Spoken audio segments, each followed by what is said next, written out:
happens when life hands you more loss and heartbreak than you ever believed one person could carry? How do you begin to survive it? Today's guest, Ashley Joe, has lived through the kind of grief and redemption arc most of us only read about, and then she wrote it all down. In her memoir, Tides of Grief, Waves of Grace, Ashley opens up about losing her infant son, navigating a collapsing marriage, confronting addiction, surviving an affair and public shame, rebuilding her life, and ultimately finding sobriety, love, and purpose on the other side. What we admire most about Ashley isn't just her raw honesty and resilience, it's her willingness to tell the whole truth, to share the parts most won't admit to themselves, let alone speak out loud. Her story reminds us that joy and sorrow can coexist, that redemption is never out of reach, and that grace rises to meet us right where we are. Welcome to the PIG, where we explore life, love, loss, and legacy through real conversations and meaningful stories, with purpose, intention, and gratitude. We're Kelly and Erin, sisters, best friends, sometimes polar opposites, but always deeply connected by the life and love of the woman who taught us to be authentic and honest with ourselves, our mother, Marcia.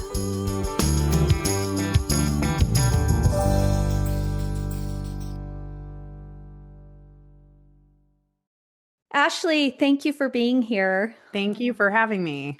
Your story is one of the most powerful, layered, and courageous journeys we've held space for on the PIG. Wow. You've lived through wave after wave of grief, grace, addiction, heartbreak, motherhood, loss, healing, and recovery. And yet what stands out most is what we, Erin and I, value most. And that's your willingness to tell the whole messy story, not just the pretty parts, but all the parts. And we get that because we live that.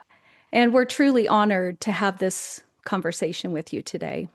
When I saw your bio, it struck me on a really deep personal level.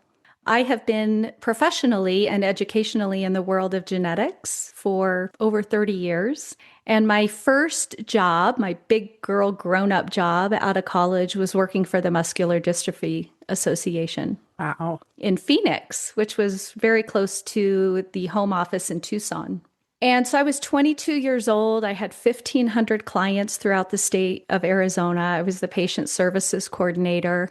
What I loved about that work was the closeness that I had with the parents and the families and the children and adults who were diagnosed with any of the 40 muscular diseases that we covered at that time, spinal muscular atrophy being one of them. And I was privileged during that period of work to have 2 national poster children, both of whom had SMA. And so knowing about your journey and your son's SMA diagnosis, that really hit my heart right out of the gate. Then I learned about your whole story. I went, wow, this is somebody that Erin and I need to know because these are the exact stories that we share on the PIG. So we're grateful that you're here. You wrote a book called Tides of Grief, Waves of Grace, a memoir of scandal, sobriety, heartbreak, and healing. And to kick us off today, I just want to read a few excerpts from the prologue. Writing your own eulogy is an odd thing to do, but maybe putting these words on paper was the only way I could make sense of it all. They say that writing about upsetting events and trauma improves both physical and mental health. Maybe putting these words on paper was the only way to make sense of it all. The loss, the calamity, the moments, and choices that changed everything. This is not a story about a perfect life. It's a story about fighting to stay above water when the waves wouldn't stop coming, fighting to find meaning when everything felt meaningless, fighting to believe that even in the darkest moments, there was a reason to keep going. I didn't know it at the time, but this wasn't the end of my journey. It was only the beginning. So here's my story, unfiltered, unapologetic. And if you find yourself in these pages, if you see even the smallest glimpse of your own pain, your own joy, your own grief, your own redemption, then it was all worth writing. Feels weird hearing you read that. It makes me pause and just find this beautiful moment of connection with you and your story. Because one of the questions that you answered, even on your guest inquiry form, was we asked, what drew you to the PIG? Why do you want to share your story with us and with our listeners?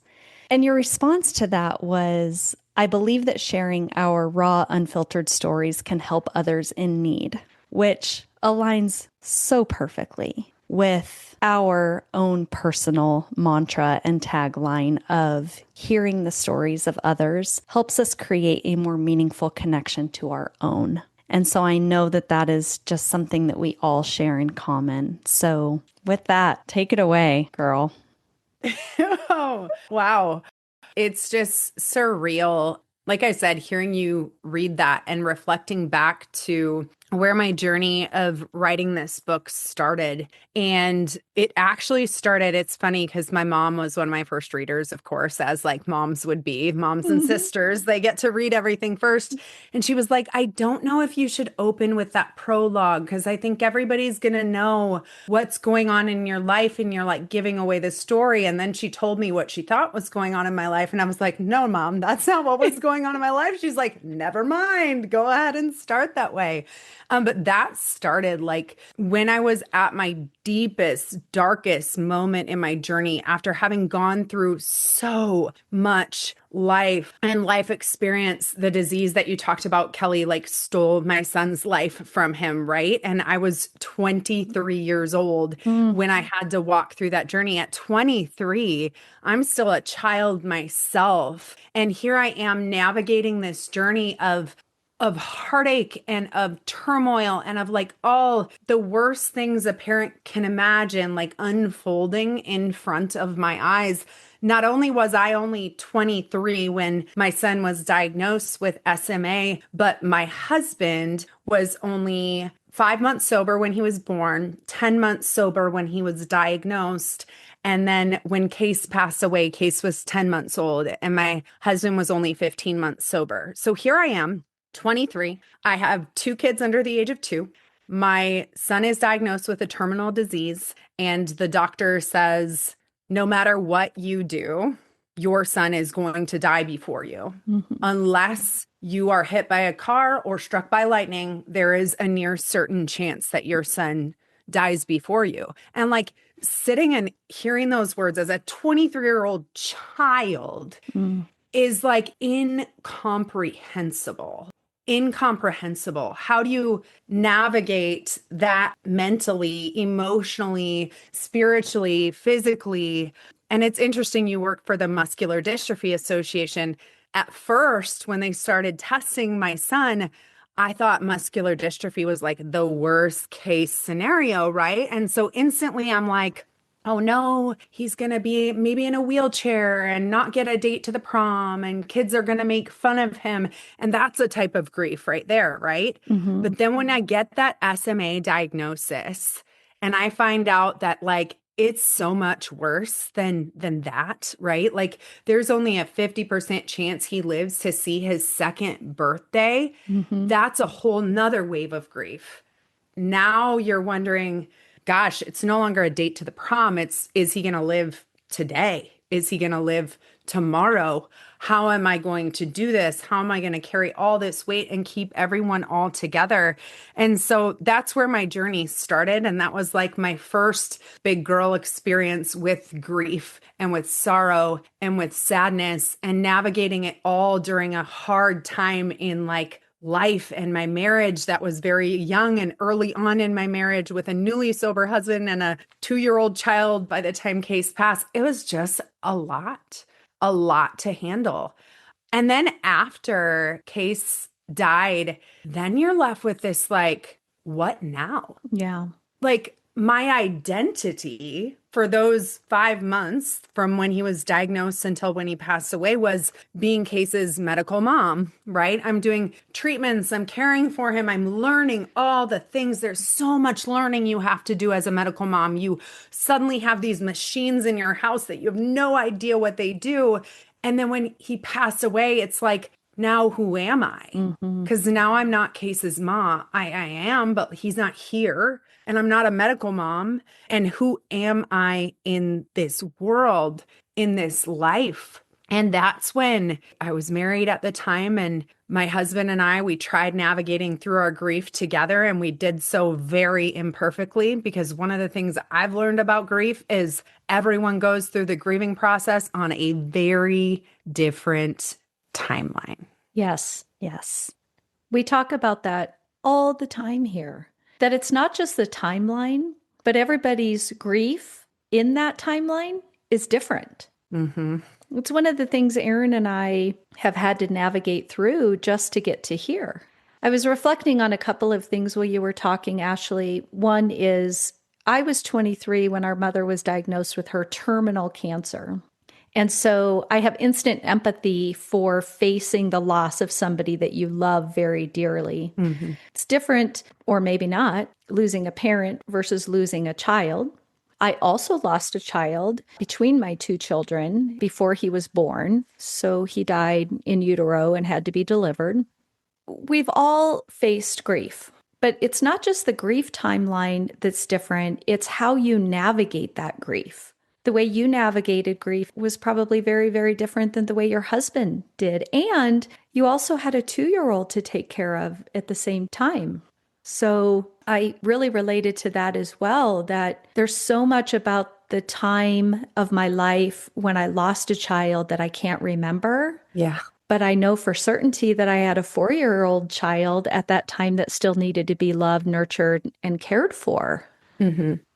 Yeah, I write actually in my book, there's a part of it where I basically put an apology into my daughter, who's now 19 years old, because I can't recall anything from that time of my life except for Case and the overwhelming grief and strangers staring at me like I had 4 heads when I told them that I had just lost a baby, right?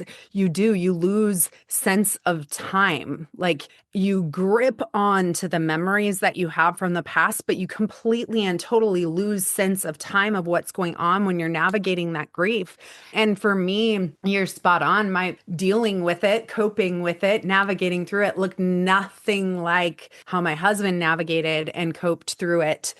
The power of distraction my whole life has been a very, very powerful thing for me. So I do remember diving like right back into work, right? Which seems odd. And then, of course, I shared what was going on in my life because that's just kind of who I am and how I am. But then I'm consoling the stranger sitting across from me who's bawling because I say, I just lost a baby. You're laughing because it's like you've been in that scenario where it's like, hold on, roles should be reversed here. You should be consoling me. I'm the one who lost the baby. I'm consoling you. And you almost find yourself in this pattern of like, oh, no, but it's okay. He's in a better place, right? And then I'm like, what am I saying? It's actually not okay. Yeah. Yes, he's in a better place. And you know, probably Kelly better than anyone, SMA is kind of like a prison sentence. Yeah, Like it is. And so there was a lot of freedom in Case's death too, where like his life on earth was never going to be the life that I wanted for my son. Mm-hmm. And so there was some freedom in his passing. So I'm also dealing with the juxtaposition that comes with that of like the tremendous grief coupled with the tremendous and overwhelming sorrow. And I just dove into work because I didn't know how to process it. And then at night, I would go home and I'd sit in the rocking chair that I used to rock him in, and I'd rock and I would sing songs that I used to sing to him. And that was how I coped, right? My husband coped by holding other people's babies at church. And that like drove me nuts because I would sit and be like, that's supposed to be our baby. Like, how can you just sit and hold another little boy like it's normal when that's supposed to be our family? And so that was painful for me to watch him like latch onto these children at church and hold them and love on them. And yet, thank goodness I could find grace in that moment to realize that even though it hurt me to see that, that's exactly what he needed to process his grief in the moment. And I think that's the odd thing about grief. You have to hold space for the other humans in your life who are going through the thick of it. And you have to know that we all struggle from similar to me bias. We think how we're going through it is how they are, but that is not Mm-mm. reality at all. Right. Big kudos to you being a young woman at 23. And our daughter had her first baby at 23. To be able to have that wisdom that not only did you need to grieve in a certain way, but holding space for your husband and probably other family members, parents, your child, your church community, everybody who's also grieving in a different way. How do you feel, Ashley, about giving us the 30,000-foot view of the timeline of your journey that you encapsulate in this book? And then maybe we come back and we talk more about the brown-eyed boy and the beginning and just navigate our way through the story. Yes, let's do it. 30,000 feet level view of this timeline. So 2008 is when my son Cornelius is born. And 2009 is when my son Case passes away. Cornelius, Case, interchangeable, same person. I'm not talking about two people here. After he passed away in 2009, my husband and I went on what I call a series of unfortunate moves. Due to work, we had to move from location to location. And so as that happened, we started to grow further and further apart, and our marriage started to struggle. We stopped holding space for each other to grieve the way that the other individual needed to. So in 2013, I had a marriage ending affair, which I am not at all proud of. It's the part of my story that carries the most shame and probably the part of this book that encompassed the most healing Mm. that I needed to do from that. In 2014, we got a divorce. In 2016, I fell madly in love with a man, head over heels with him. We decided to do everything backwards and have a baby because my internal clock was ticking and I was almost 32 and I had like told myself I'm never going to have a baby after 32, right? And so we had a baby. There was a tremendous amount of turmoil and shame associated with her birth to the point where I ended up getting a paternity test because I had been with another man who crawled back into my life right before he and I got together. And we got fraudulent paternity test results from my daughter's birth. So for the entire pregnancy, I went through the pregnancy being told by a company that one man was the father, even though everything innately inside of me was like, this makes literally no sense. Like, I know how this works and this doesn't make sense. And 2 weeks after she was born, we got the real results back. And that was when I learned that the company was a fraudulent company. So there's a ton of shame there. Brutal. Oh my And gosh. yeah, and that led me into just a downward spiral of shame. I had incredible depression, anxiety that I began to mask with alcohol. And that was my way of self-medicating. I work for a holistic health company, so God forbid I take a medication for anything, but alcohol was socially acceptable. One drink turned into two, turned into three, turned into four, turned into five, turned into six. Fast forward to 2020 and COVID happens. Mm. And that addiction cycle just got out of control when suddenly I am a single mom with three kids, an eighth grade teacher by default because kids couldn't go to school, a fourth grade teacher by default because kids couldn't go to school, a preschool teacher trying to work from home, trying to navigate all this guilt, shame that I haven't dealt with. And my addiction just spiraled, reaching the point where I had two suicide attempts. Mm. And the last one, I remember thinking, wow, you can't even do that, was the initial thought in my head. Wow. And then the very immediate next thought that came into my mind was, you're here for a reason. God has a bigger, better plan and a bigger, better purpose for you. And I wish I could say I cleaned up my act and I got sober right then and there, but that's not how the story goes. It took a few months. And during that time, through all that turmoil, I met the man who is now my husband. And I got sober on August 14 of 2020. I have been sober ever since. I just celebrated 5 years in August, which is awesome. I got married to my now husband on April 8 of 2023. We have a beautiful blended family with 5 kids and one up in Oh, heaven. Yes, it's crazy. And then it's like, okay, I finally reached like my happily ever after, right? But right after we got married, everything kind of came crashing back down again.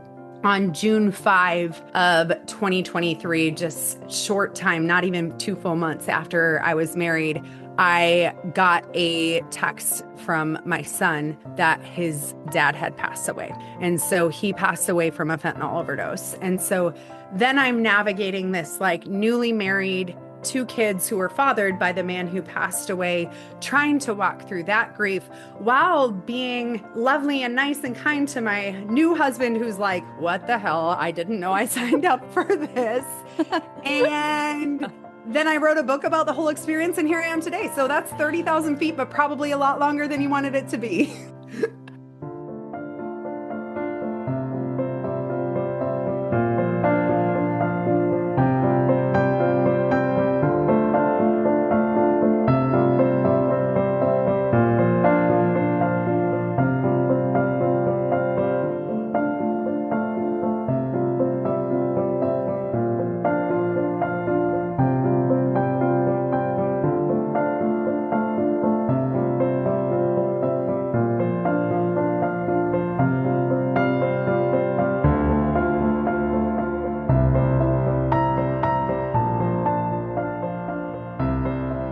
I don't even know where to start, quite honestly.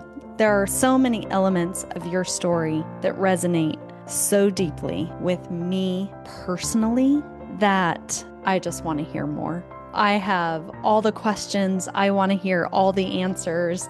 There is definitely not anything that you could overshare with us at this point. So thank you for giving that 30,000 foot overview. And I do want to dive in and Let's do it. ask some questions and pick apart some pieces of your story. It's one of those stories that you hear, you read, you see, and it's almost just too much to believe. You've walked through so much life that most people don't experience ever in their lives. And I have so much respect and admiration for your honesty and for your transparency. And I think that in and of itself will impact so many people. And so I want you to hear that even just the snippets and the glimpses that you have provided into your life, into your story, have impacted me in a deeply profound way. And so thank you for that. Thank you for writing your book and for telling your story. But thank you for your openness and your willingness to just dive into conversation with us and to be that open book and to share so much of who you are. Because I know each one of these experiences have shaped who you are as a human being, and who you are now is so beautiful. And I hate the fact that Kelly and I talk about this all the time. Like, I try so hard to not live my life with, regret. There are decisions that I have made that I am not proud of. There are things that I have done that I'd really rather not shed light on.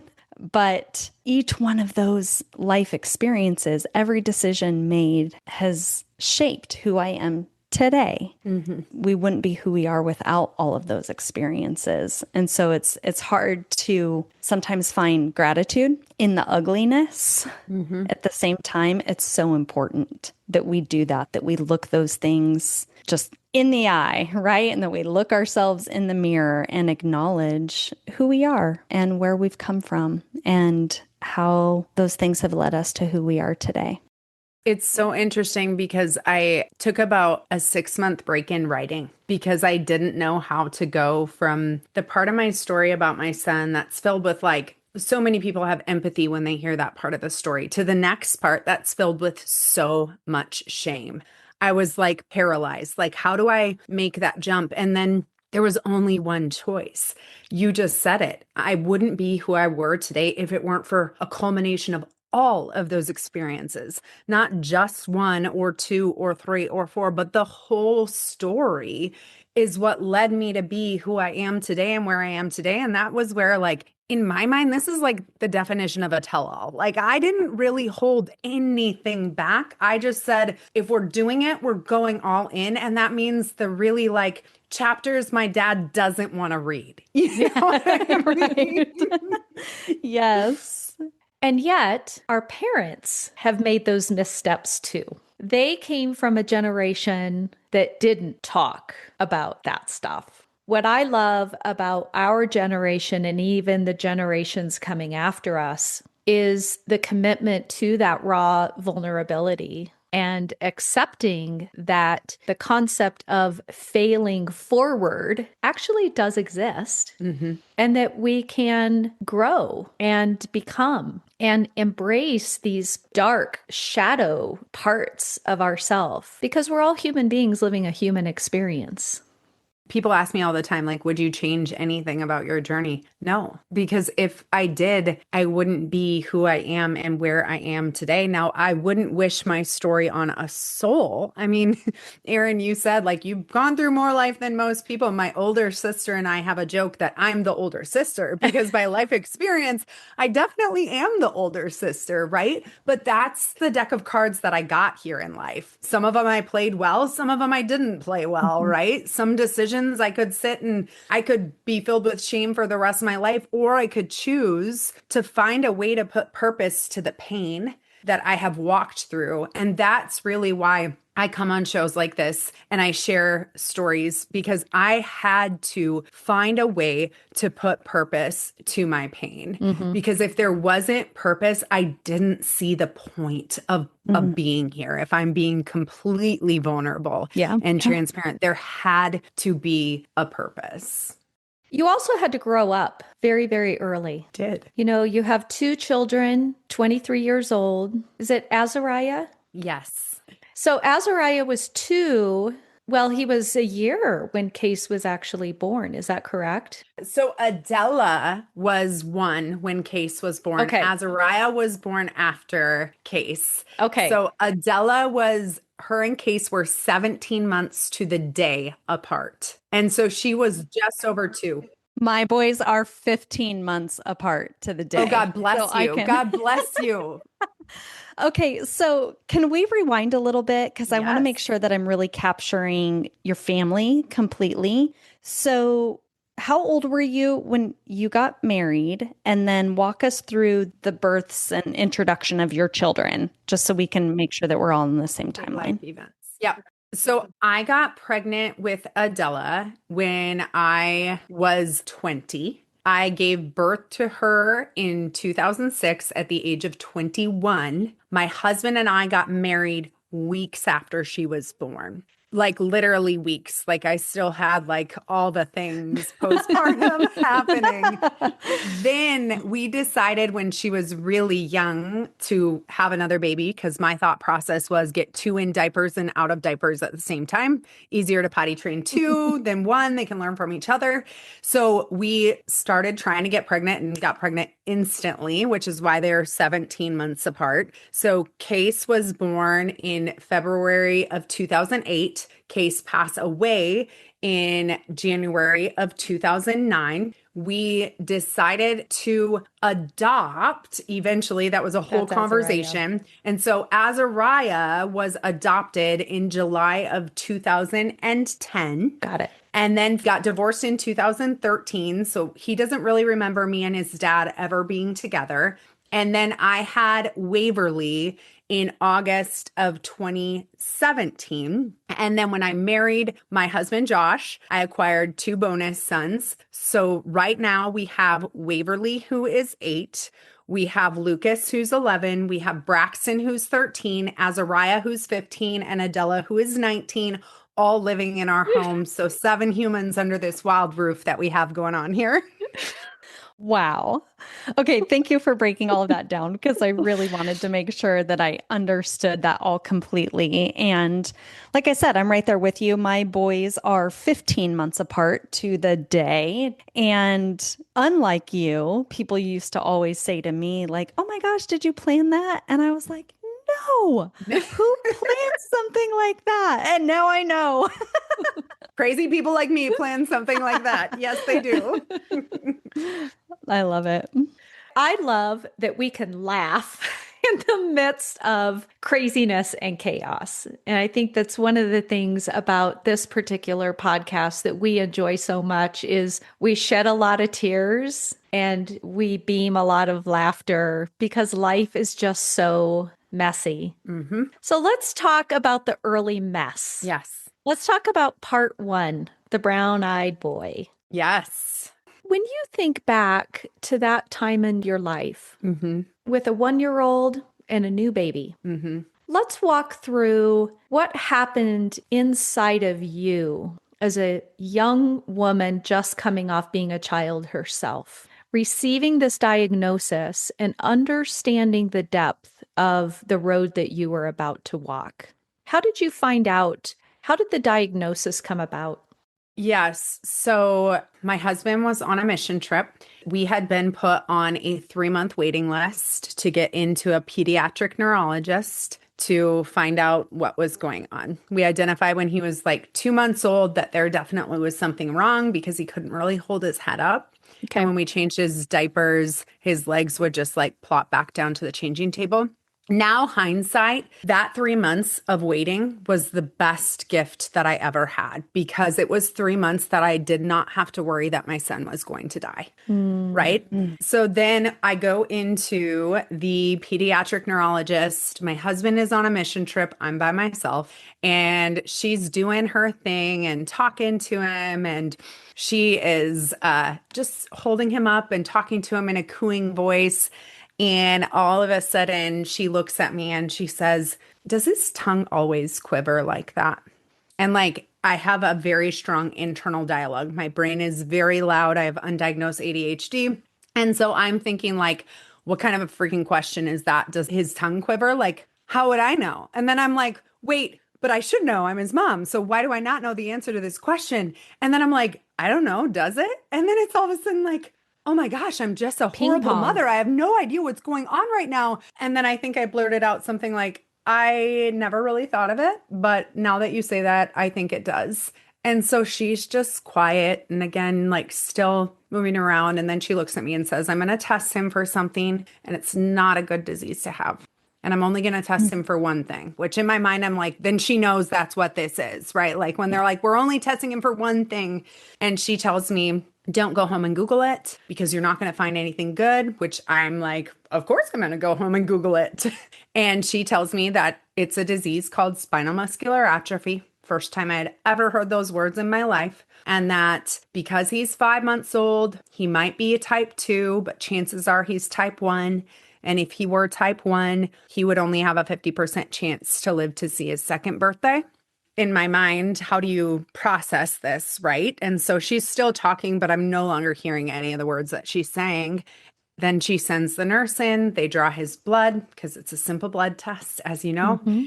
And she comes back in and says, okay, if it's positive, we'll give you a call and tell you to come in and talk to you. And if it's negative, we'll give you a call and we'll schedule another appointment to try and figure out what's going on.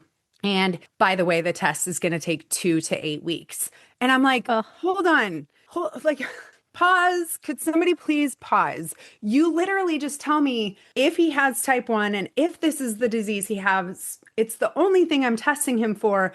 You have to wait 2 to 8 weeks to find out, right? And so I write all this down in my phone because I'm worried I'm going to forget, right? Mhm. I take my baby out to the car and I sit in the car, and my birthday, my 23rd birthday, is 12 days away. And I just know I'm going to find out my kid's going to die on my birthday. Like instantly. I can't explain it other than like, I Mm. know that I am going to find out that he's going to die on my birthday. I pick up the phone, I call my mom. I am a mess. I can't hardly talk. And I'm like, I just know they're going to call me on my birthday and tell me my baby's going to die. And she's like, back up. What's going on? And like, talk me through what happened. I talk her through what happened. And she says, Ashley, they said 2 to 8 weeks. They're not going to call you on your birthday because your birthday's in 12 days. Get this out of your mind. We'll get the prayer warriors praying. Everything's going to be okay. Just deep breath in, deep breath out. The things moms do, right? Mhm. So that 2 weeks was hell. I don't remember any of it, but it was hell. And on my birthday, I'm at work. I worked at a bank at the time. And I'm just like on pins and needles waiting all day because I'm certain they're going to call me. And we make it all the way to 4 o'clock. And I'm like, I guess they're not going to call me. Like I finally started having like a little piece of relief, right? And then at 4:30, the phone rings. And a man named Tim answered the phone. And he looked over at me and he said, Hey, Ashley, the phone's for you. And I was in the process of counting my money in my till because that's what I had to do. And I just dropped it and literally ran to the phone, right? Because what do you do? And she's like, Hey, it's Dr. Betsy. Just wanted to let you know we got cases test results back. Can you and Ryan come in and talk to us? And so right away, I know he's positive for SMA because she had told me that we would have to go in and talk to her if he was positive for SMA. So that's kind of how the diagnosis came to be.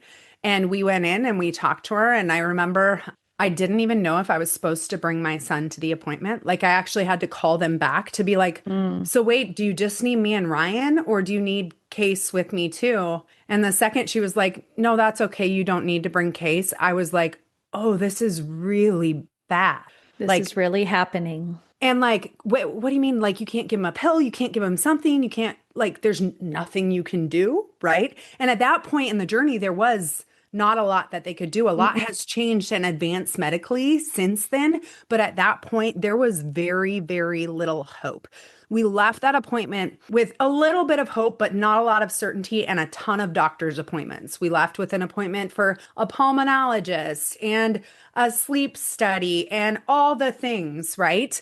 But we left with no answers. It was just like, just wait. And when he starts going downhill, then we'll walk you through what happens then. So it's just devastating, right? And part of what you said, like, how did I change? Our survival instincts are so strong, like innately in us. And part of how I changed was my survival instinct just went up through the roof. And part of me surviving meant I didn't focus at all on me and I focused on everyone else in my family because I had to keep the family unit okay. Because if the family unit wasn't okay, I knew I wasn't going to be okay. So I focused everything on Case, everything on Adela, and everything on Ryan's sobriety and nothing on myself. I don't remember having a single thought about myself during that time, except, gosh, I'm tired. I really wish I could sleep. Mm-hmm. Wow. Hearing you recount that time in your life is really special to me, Ashley, because I served as the patient service coordinator who stepped in at your age that you were at the time as a young 22, 23-year-old kid, being a woman with a big girl grown-up job. To hold space for what was happening during those early diagnosis moments and how do we handle this and where do we go from here? So, I just had such a revisit to that part of my life. So thank you for that. I have so much admiration and respect for the weight that all of that carried during that time. And your description of going into survival mode, because we as human beings do that. We're trying to survive as we're trying to help all those around us survive. So you have your survival instinct, your maternal instinct, and yet you're on the heels of still being a child yourself. This all happened at a very, very early stage in your life as a young woman. And we find out what we're made of. Yes, we do. In those moments.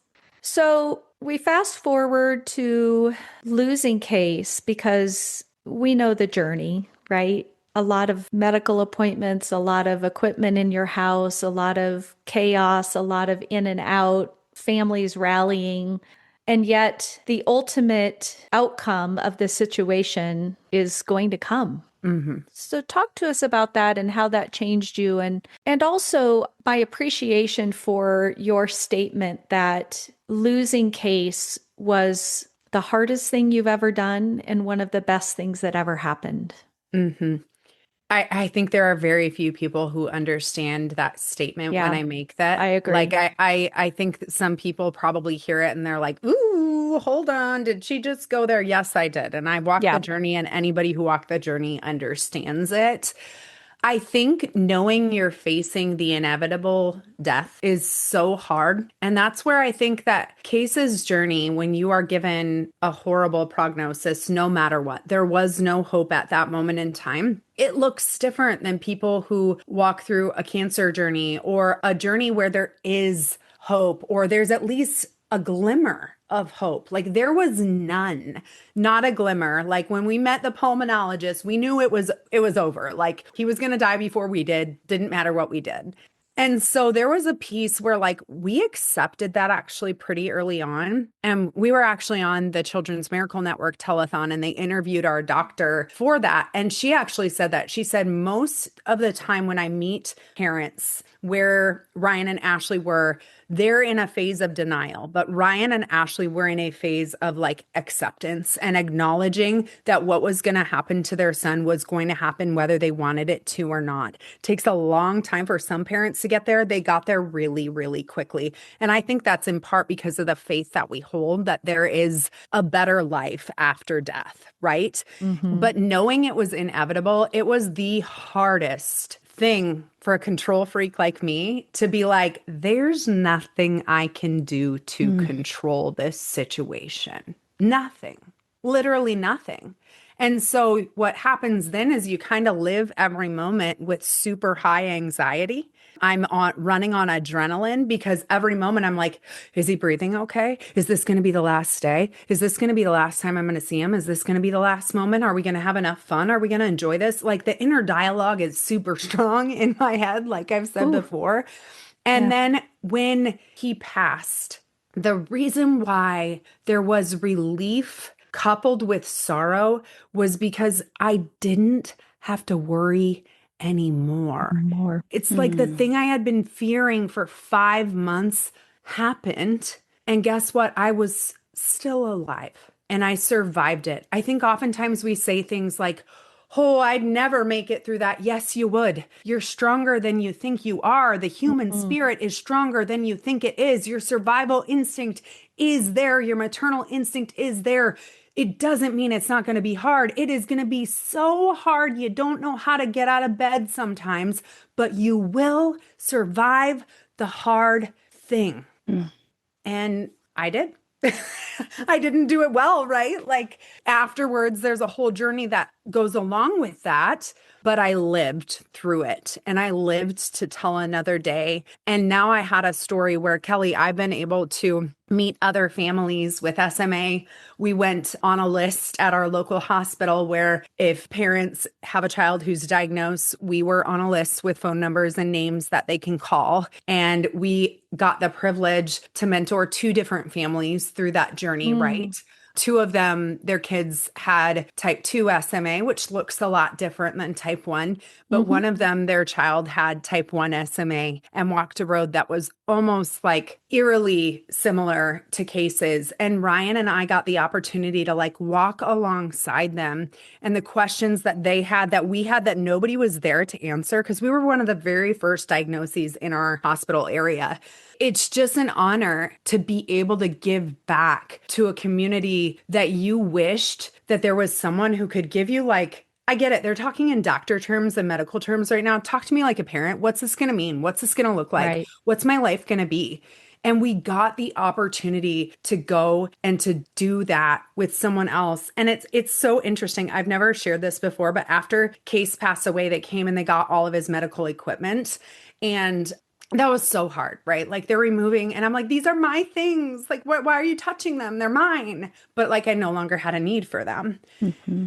But right after that, it was like 2 weeks after that, that the other family that we were mentoring said, "Oh my goodness, we got a cough assist," which is one of the machines Uh-huh. that patients with Yep. SMA use. And they didn't know this, but they got cases cough Oh, assist. There was only oh, one. You know what I mean? Like there was only one. And so like to be able to just give back and like see that happening, it's just poof, tingles, right? what a gift. It's a different form of organ donation. You hear it all the time, Mhm. with like that concept of organ donation, but the gift of giving can extend outside of the body Yeah. with things like that. That's And really then remarkable. like it was probably a year later where I was sitting across from somebody at the bank.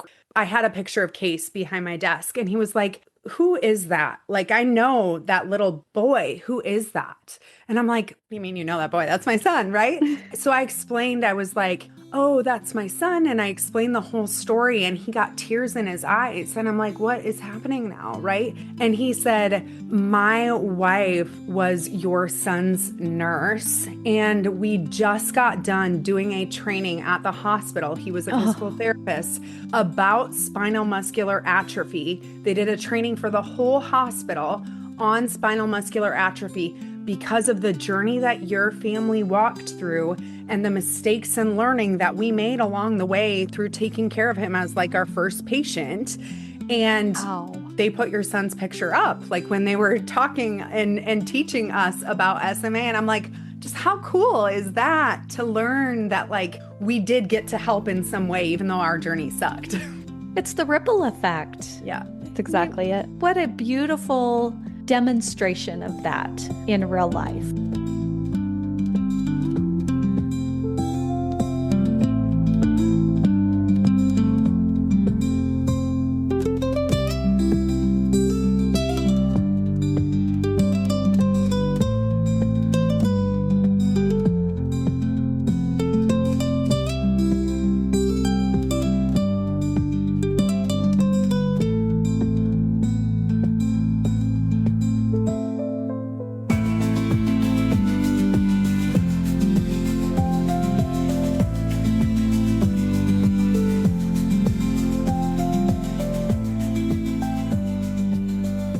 So, after all of that, we go into the aftermath.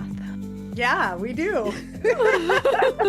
And this is where I took like a really long pause in writing because Yeah. this is the piece that is so challenging, right? And I think here's the thing I want to say about the aftermath.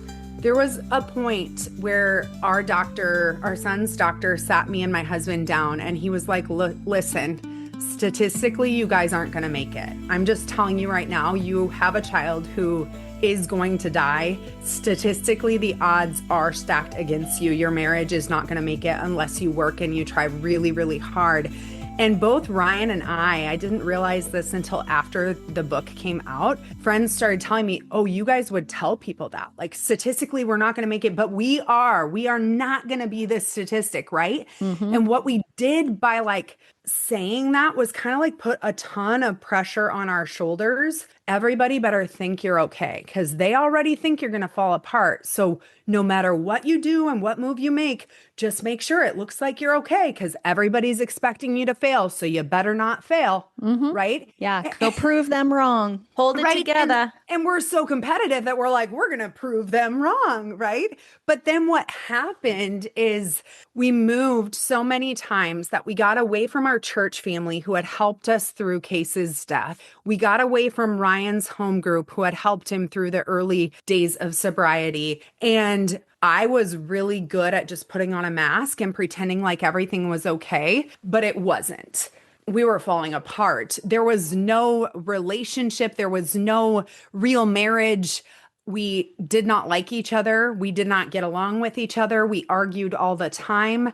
But I still put on this mask like everything is fine. Everything is okay.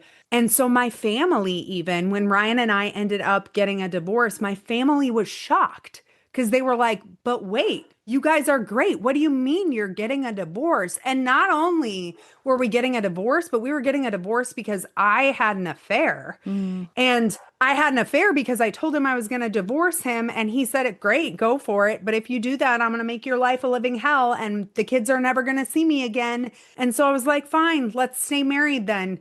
We stayed married. And then, 6 months later, I end up rekindling with someone from college. I end up having an affair. And that's the aftermath. It's a lot there. I'm trying to figure out how to articulate my question because, gosh, I just relate to so many aspects of that story. Again, like we talked about before. But can you insert into this the adoption story? Oh, yeah. And the yeah. timeline of that so Yes. that we can weave that in and then circle back? Yes. So I feel like there's this whole after Case passes away, we didn't want to just have one kid in our family, right? We wanted Adela to have a sibling. We agonized between have another kid, which if you have another kid and you both carry the SMA gene, it is an autosomal recessive gene, which means there is a 25% chance the kid has nothing. There's the 25% chance the kid has SMA, and there's a 50% chance they carry the gene, but they don't have the disease. And so like 25% chance you have another baby and that baby ends up having SMA. Like I'm not a betting woman, but if I were, I'm probably not going to bet on a 25% odd. So Ryan and I actually went head to head about this. Like he was like, let's just do it. Let's just risk it. Let's have another kid. Easy for him to say because he was not the medical caretaker. Usually when you have a terminally ill child, you have one parent who plays the role of fun parent. You have the other parent who is the medical parent. I was the medical parent. He was the fun parent. So I could understand why he didn't think it would be a big deal to have another kid with SMA. And don't hear that wrong. Like the loss was so hard on him, but he just was like, it's only a 25% chance. What's the chance it happens? I'm like, have you seen our life? Probably pretty damn good. And so we thought about it for a long time. I reached out to specialists to like learn more. We went to genetic counselors to learn more. And the odds never changed. And I was not willing to go through that again. So then we talked about adoption. And Ryan was like, no, I don't want to raise someone else's child, is how he kept phrasing it. And then one day it was like his heart just completely changed. He came home and he was like, no, listen, I made an appointment at an adoption attorney. We're going to go in tomorrow and we're going to adopt a baby. And I'm like, where did this come from? I don't really know. I don't really care. What? But let's do it. So from the time where we had that appointment to the time where we had Azariah, it was only 6 months. And like looking back at it, and I don't want anybody to hear this the wrong way, but when you are so broken inside, you'll do anything to try and fix that brokenness. And it was like, if we could just bring our family back together and like maybe getting to the point where like we have 2 kids again, then like maybe we're going to be happy and excited and life is going to be good. So looking at it, we're just gripping at straws to feel okay in life. And don't hear me wrong. I'm not saying that's how Azariah came to be, but I'm saying that innately and internally, we strive for like peace and comfort and happiness. And we were easily able to like ignore all the problems in our marriage because we're focusing on bringing a new baby into it. Yeah. And you adopted Azariah as an infant, correct? Yes, he was 90 minutes old when I first got to hold him. So that was incredible. Wow. So then what? What was next? Yes. In the aftermath? Because you're grieving the loss of Case and you've made all these moves and you welcome Azariah into your family. And there's so much love and commitment to the children and all of that. But the two of you are very disconnected. Yes. And, the affair happens. What is next in the aftermath?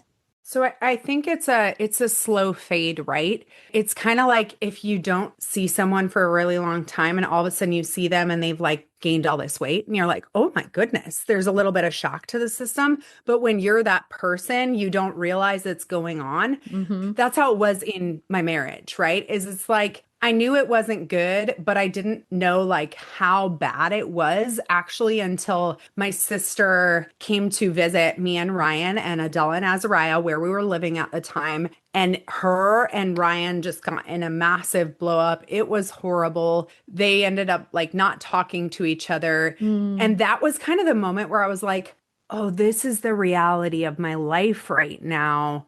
This is where I am. This is not good.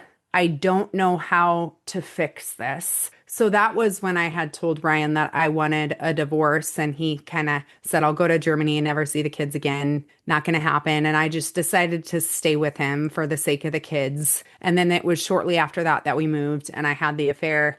And then after that, I entered into being a single mom, which is the hardest job in the world, the hardest job in the world. And Ryan relapsed after I had my affair. So he was sober for almost 7 years, the whole time that we were married, finds out about the affair. We separate. He relapses. So now I'm not just single mom, but I'm like single mom trying to make sure my kids have a dad in their life, but also gotta put my finger on the pulse. Like, is he okay right now? Or is he not okay right now? Should they go there? Should they not go there? And that's a whole nother layer of like stress and weight on my shoulders. And I'm the like good parent, right? By terms of society, if there is such a thing. And I watched him kind of like bounce in and out of addiction, and the kids watched him bounce in and out of addiction for the rest of his life. And it's so sad. There was a moment where like his family called me and they didn't know what to do. And they're like, oh my gosh, he's like foaming at the mouth. I'm like, why are you calling me? You should be calling 911, not me. Like, I'm not your savior right now. Call 911. And he went to rehab a couple of times. So I navigated that whole thing with my kids and like explaining to them, your dad's not a bad person. Your dad is sick. Your dad has a disease. Even if he wanted to stop drinking, he physically couldn't right now, right? And I'm doing the best I can to navigate through that journey with my kids, which was very hard, all the while to make sure that he can see them, because I am a firm believer that having a parent in a child's life, even if they're not a perfect parent, is better than having no parent at all. And people can disagree with that all they want. That was my personal philosophy. That was how I chose to live my life. I made sure he had supervised visitation so that I knew the kids were always safe. I also got Adela a phone so she could call me at any moment in time if anything were to go awry or anything were to go wrong. And that's what that part of the aftermath looked like, was challenging, and me again being like, who am I in this world? I'm not married. I'm a single mom. I didn't want to be a single mom. I kind of fought that identity with every morsel of my being. It was just like, maybe if I can just find a husband and get married, then I'll be happy again, right? That constant like trying to put back the puzzle that no longer fits together. Yeah, it was a crazy, crazy time. I think that happens when those feelings of shame are at the forefront, where we search for things to just, it's almost like a Band-Aid, right? Just to cover that up. So then life looks good again on the outside, and that maybe then that'll seep through, and heal us internally. We know that's not the case, but I think that that's often where those feelings come from. Yeah, there was nothing good about my life. I hated, like, to be clear, at this moment in the aftermath, I hated my life. Like, hated it. Don't hear me wrong. I love my kids. Of course. I hated my life and the place that I had gotten to. And that was when, like, I looked to men to make it better. I looked to alcohol to medicate my horrible feelings. I withdrew from society and crawled inside of a turtle shell to isolate myself because of that shame, because of all of the feelings attached to my journey and my story. And it was just a really, really messy time, which I think is why it took me so long to write through that, because it's like, okay, crap, there's a lot to unpack here. Am I ready to unpack it? And yes, I was. And yes, I am. And I'm so grateful I wrote through that whole season. I tried to have a relationship with the man I had an affair with. It was the most codependent, not good relationship relationship I have ever had. But again, like put the broken pieces back together. Maybe you can just fix it. And that was like 4 years of on again, off again, on again, off again. Very, very not healthy relationship where like he would make me hide when family members came over and not let me be seen in public with it. It was just very unhealthy. And then when he finally cut that relationship off, that was when I was like forced to be alone for the first time since I was 21 years old. And like, how do I do that? How do I navigate that? I didn't do it well. I drank myself to sleep every night because I didn't know how to be alone. And then eventually I met Waverly's dad, and he and I, like I said, fell head over heels in love. And that's when, the scandal starts.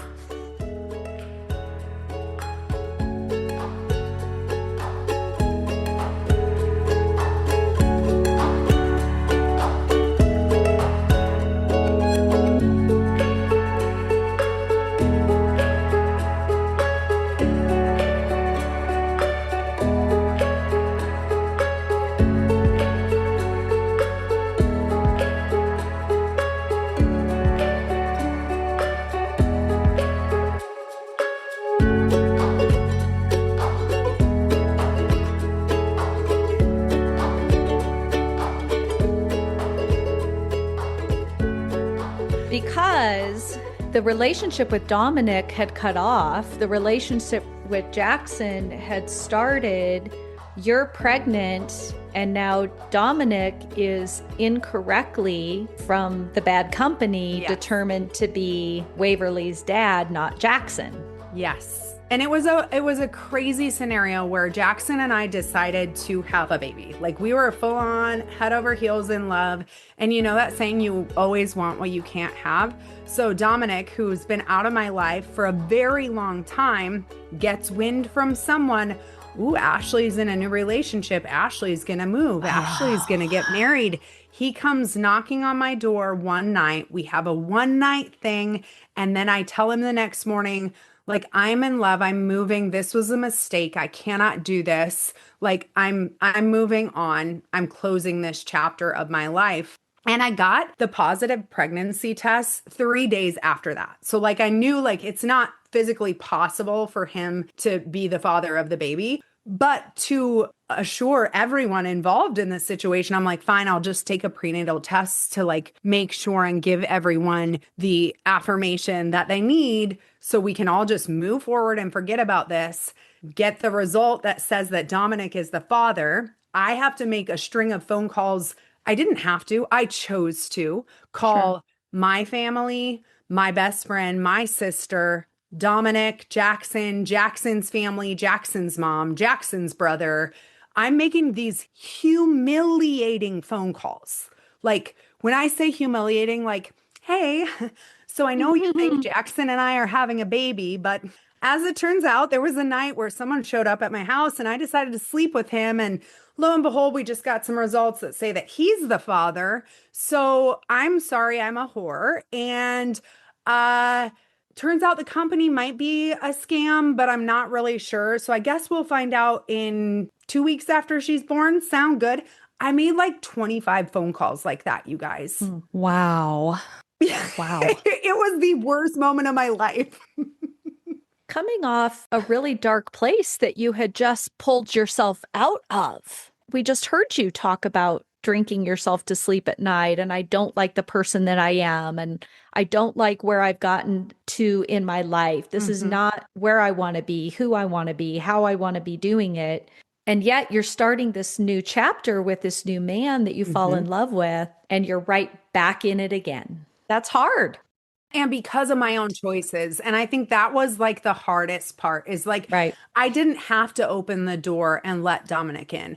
I chose to. But in reality, a piece of why I chose to is because like there was such a connection and friendship there that no one wants to be ghosted and have someone disappear out of their life completely. So here's this man that I've been wanting to come back into my life, and he shows up right after I decided to have a baby. It felt cruel. Like it felt cruel, like torture, if I'm being completely honest. And then to have to walk through this whole journey. And then I navigated my entire pregnancy alone. Yeah. With my mom, my sister, and my best friend. They were the only people that I was really comfortable sharing the full scope of like, here's everything.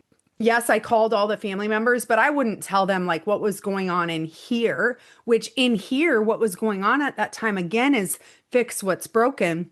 I didn't really care who ended up being the father as long as I just ended up with them, right? As silly as that Hmm. sounds, like I say the words in my out loud voice and I'm like, oh my goodness, what are you doing?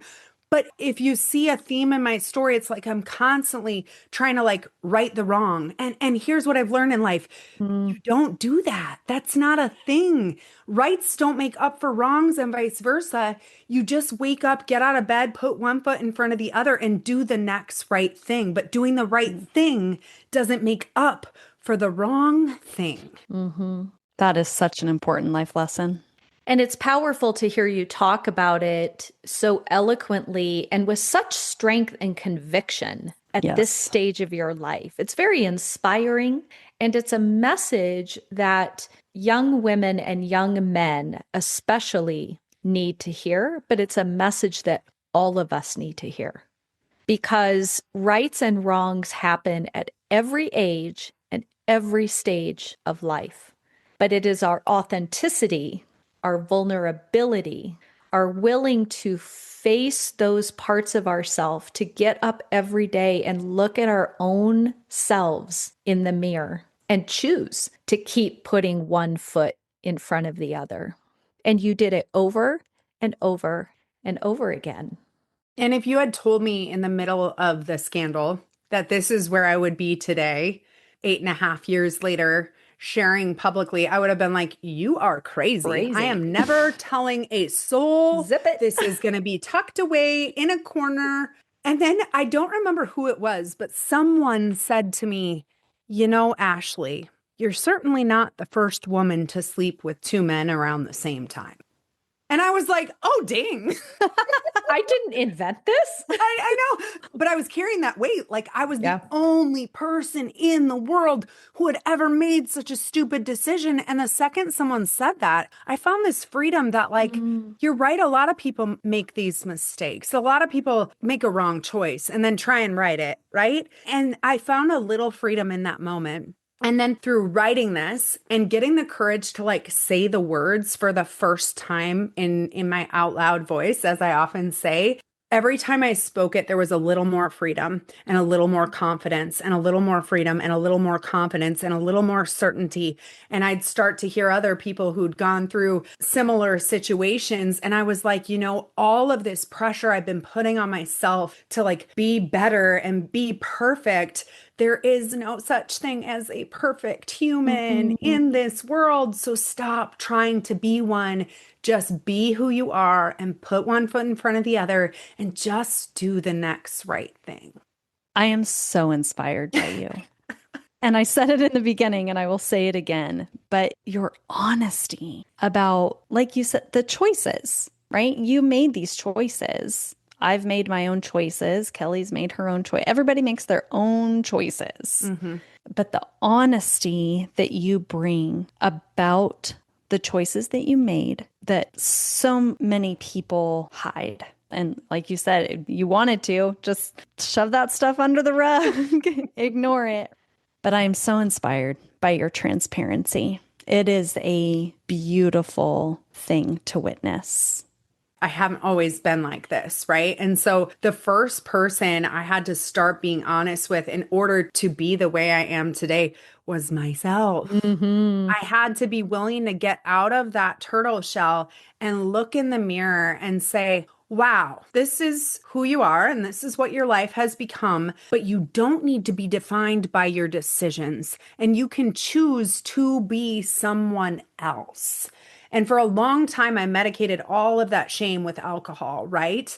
And I just tried and tried and tried to numb everything. But when you numb everything, you feel nothing. You don't get the bad, which is great because that's what I was trying to keep away, but you don't get the good either. Mm-mm. And so I was just like this numb human being, and it was a miserable existence. And how I got to the point of being able to be honest the way I am today is when I finally made that choice to get sober. That meant doing the work. Mm-hmm. That meant looking in the mirror. That meant writing my own eulogy as though my life had ended due to substance abuse. Reading that in front of a group of strangers, saying the really hard things like I was involved in a paternity scandal in my out loud voice. And the moment I gave some like actual words and brought those words to life, there was freedom. Every single time I felt more and more free to be more and more authentic and honest to myself. So like a piece of this is absolutely, I want to give back, because if anybody is going through 1 ounce of what I went through and feels alone, I want them to know they are not alone. Other people have walked this road before you and they survived, so you can too. But a piece of it was also, I needed to believe that. Yeah. And that first bold, vulnerable step. I want to repeat this because there are a lot of people listening who need to hear this message for themselves or somebody in their family, in their social circle, in their community, in their church, in their own home. I know people in my life that need to hear that. You are not stuck. If you will get raw, real, honest, authentic, and vulnerable with yourself in your own mirror, your life can unfold in absolutely beautiful ways, which yours did, because we go from the scandal to the redemption, and you make sense of all of it through that. You get sober through all of that. You forgive yourself and others through that. And part of that was your ex-husband passed as well, and you had to become the strong one again for your children, for their dad. I'm so grateful that I found sobriety and recovery when I did, because I look at when Ryan passed away, I was like 3 years, just shy of 3 years sober. And I think about what would have happened with my kids if I was still in that dark place. Would I have been able to be there for them? Would I have been able to survive the grief associated with an ex-spouse dying? Because there is a tremendous amount of grief associated with that people don't talk about. And in my case, even probably more so, because I felt like I was the reason for his relapse in the first place, right? Because he was sober until I had an affair. So a logical conclusion, someone could say, well, Ryan relapsed because of what Ashley did, right? Even though I know that's not the true full story, that's what I believed in my head. So I had to go through a grieving process and hold space for my kids to go through theirs, and also like proceed with a little bit of caution, because I have a new husband who's incredible and wonderful and amazing. And he's sitting here going, what is going on here? Suddenly I'm hearing these wonderful, amazing stories about this guy who could sell ice to an Eskimo who was everybody's best friend. But all I knew about him before today was how horrible he was to you, how much you guys didn't get along, and how crappy the end of your marriage was. It was like whiplash, right? Like, what's actually happening? And the gratitude that comes out of my story is like, if I hadn't been sober, there's no way I would have been able to navigate the death of Ryan, walking my kids through that grief, and navigating it with my husband, which, if I'm being fully transparent, which I've been nothing but this entire episode, that was hard on my marriage. Sure. Like, no marriage signs up for that. And like, he's the stepfather to my kids. And now he's trying to figure out like, whoa, now that dad line just got a little weirder because now dad died and here I am. It is just so full of landmines everywhere. Yeah. And you're going to step on one and it's going to explode, but you don't know when you're going to step on it. So there's an extreme amount of gratitude that I found sobriety, because I never, ever would have been able to navigate that chaos during a very still beautiful time in my life, right? Yeah. Wow. I feel like I need time to just process so much of this. It's heartbreaking and beautiful at the exact same time. Every step of it. Like I can see and feel and experience the moments where it's just heavy and heartbreaking. But then I look at you and I hear you and I see just this redemption and the joy and the gratitude. And sometimes it's so hard to imagine or believe that those things can coexist, but they can. And they do. And they do.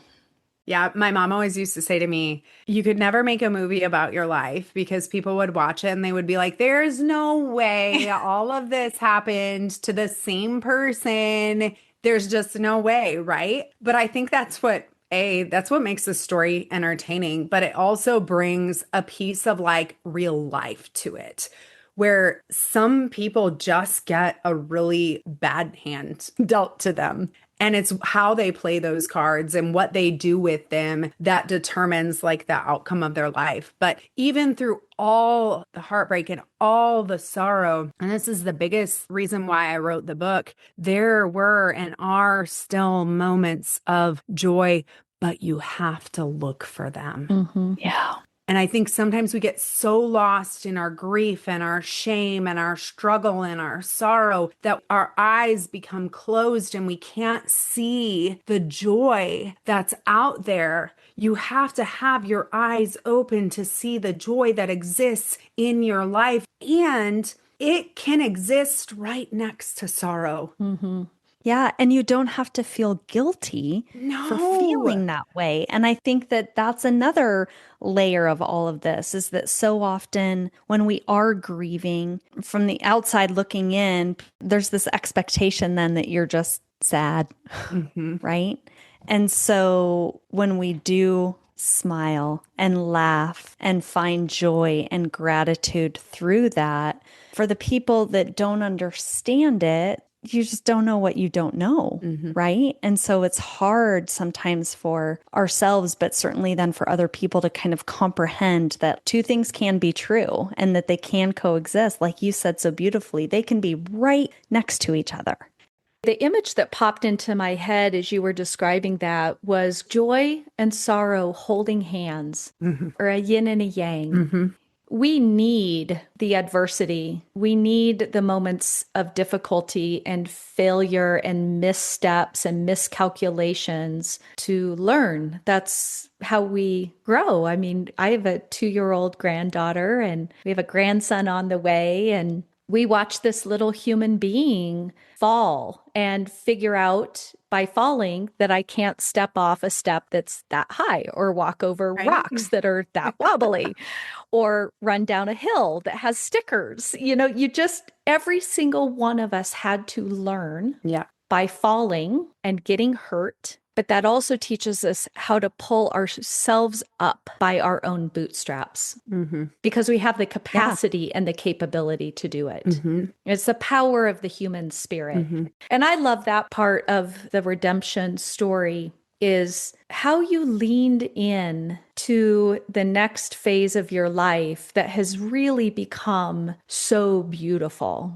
And now your ripple effect is sharing that with the world because your ability to face adversity, to learn from your mistakes, to embrace faith and vulnerability really is a testament to unwavering resilience and determination that we can move forward no matter how difficult life gets or how turbulent it becomes. We just have to choose that. Yeah. That's exactly what I was going to say is at the end of the day, it's a choice. I mean, I always say by the standard of the world, I use like Willy Wonka and the chocolate factory analogy, the world has handed me a golden ticket saying, if you want to stay in bed all day and cry, go for it, girl. If you just want to stay in the bathtub with stuffed animals sitting next to you, go for it, girl. Nobody would blame you. I have a golden ticket to be as sad as I want to be for the rest of my life. But to me, that sounds like a miserable existence. And that is not the choice that I want to make. And I want to choose like I said earlier, to take all of this pain and heartbreak and sorrow, to find purpose in it, to share this journey as honestly as I can, to help someone else who's in a moment of struggle, of sorrow, of heartbreak. And the feedback that I've gotten from people who've read it has just been so humbling, where like they relate to it in so many ways and they've been vulnerable and exposed to me. Here's what's going on in my life. Things I would have never guessed, would have never, ever known had I not been brave enough to take that first step and to share with transparency, honesty, and with humility. What do you want the person listening who feels broken to know today? You're stronger than you think you are. You're doing better than you think you are. And there is hope. It's only a couple steps away. I love that. I do too. When you look back at your journey, your whole story, is there anything that stands out for you that you are most proud of yourself for? I think you have probably already said it. I am the most proud of myself for being willing to expose this much of my internal being to the world. It takes guts and it takes courage and it takes being like, we're going to do this and we're just going to move forward no matter what. And like, we're real people, right? My husband is a real man. He exists. And I'm sharing our family's mess with the world. And that takes a lot of courage to do that. And so I'm proud that I was willing and able and ready to do the hard work to get to the point where I could sit down and I could write through this journey. And then I realized as I was reading it back that this is a really, really beautiful story if you really look at it from the right vantage point. Even though it seems that many parts really messy and really ugly and really nasty, it's a really beautiful story. And then I look and I'm like, that's my story. It's pretty cool. It almost feels like an out-of-body experience to read what I went through. I feel like I'm reading it from an outsider's perspective and I'm being invited into like the most vulnerable moments that someone experienced. And I'm just proud that that's what the end piece looks like. I don't really know how it got there, but it did. I think what's so wonderful about that is that it's a real story. Yeah. It's your story. And your story and your willingness to be open, honest, raw, and authentic about it is what's going to have the greatest lasting impact, not just on the rest of your life and your family's life moving forward from here. Think about all the lives that this will touch. You may know, you may never know. But again, it goes back to the ripples. Which I think is the coolest thing in the world. One of my favorite quotes is, you never know how far reaching something you may say, think, or do today will affect the lives of millions tomorrow. And like, that's this, right? Like I heard a quote the other day that said that most people are only remembered for 2 generations past themselves. And that's like really sad if you think about it. And I was like, there's no way that's right. And then I started thinking, wait, I know about my grandparents and I know about my great grandparents. I don't know about my great great grandparents. And I maybe know one story about one really great, but not a lot, right? And I was like, how cool is it going to be that like my kids' kids and then their kids and then their kids and their kids can have this thing to read to be like, hey, that's where we came from. You know what I mean? And that's what we survived and the generational trauma that we overcame. It's a really, really cool thing. And I feel like that's why you ladies are doing this podcast too, to have a legacy that remains beyond your life. Because we're all going to die. It's the only thing it's always going to happen to everybody, no matter what. Right. To look back and say, oh my gosh, our great great grandmother was so strong and brave and confident and resilient. And look at what she overcame. And I've come from that. I'm made of that. That DNA pumps inside of my blood. Yeah. That heartbeat beats inside of my own chest every single day. Yes. And then hopefully inspires them and people to acknowledge and accept the fact that no matter how turbulent life is, you're going to be okay. And also hopefully inspires that spirit of transparency and honesty, because like think about generations down the line, right? Who have this memoir to read and to know about you, to know that you faced adversity, you learned from your mistakes, you were vulnerable, and it just led you into this place of just resilience. And it is your legacy. It's why we wanted you here, to share this story and to continue to impact the world, the people around you. And the reach is far beyond our listener base. You are a beautiful, inspiring human. And I am so grateful that you joined us today. Thank you. It has been so fun. I love conversations like this where we're just open and honest and share all the things. So it's been a pleasure.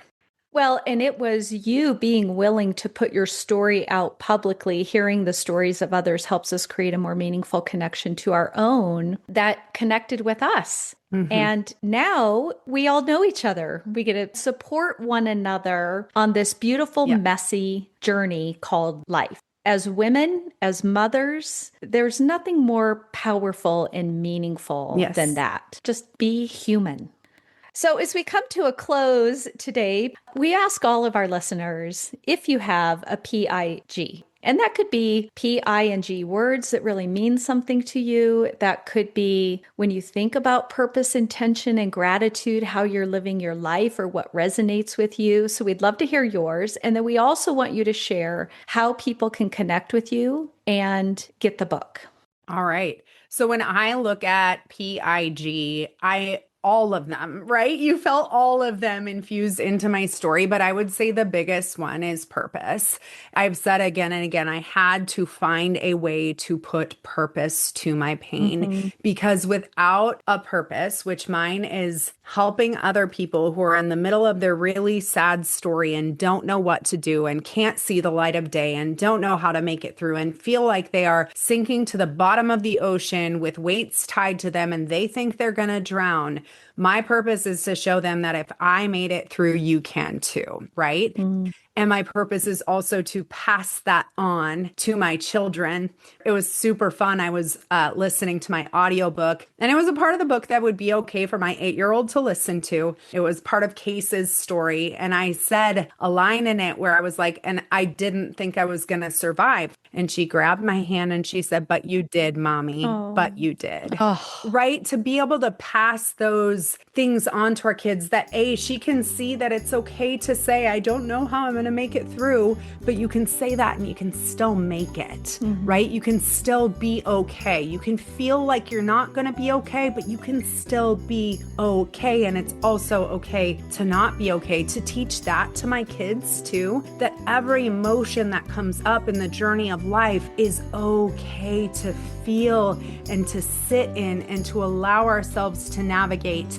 And I could just talk about that all day, but instead I will just say, if anybody wants to find the book, they can find it on Amazon or on my website, which is thisisashleyjoe.com. And it's ASHLEY. Joe is JO.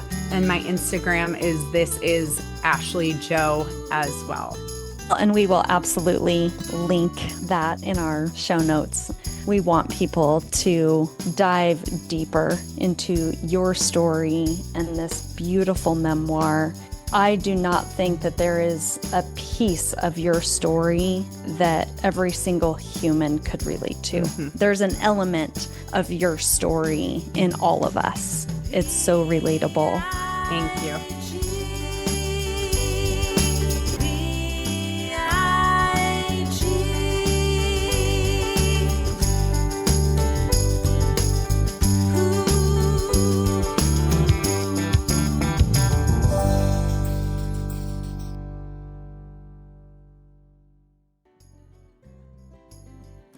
Hearing the stories of others helps us create a more meaningful connection to our own.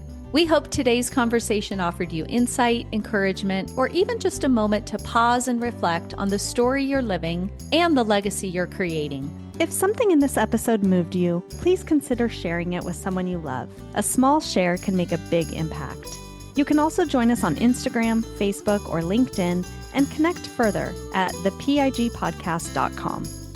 And if you're enjoying this podcast, one of the most meaningful ways you can support us is by leaving a 5-star rating, writing a short review, or simply letting us know your thoughts. Your feedback helps us reach others and reminds us why we do this work. Because the PIG isn't just a podcast. It's a place to remember that even in the midst of grief, life goes on, resilience matters, and love never leaves. Thanks for being on this journey with us. Until next time, hugs and kisses, everyone.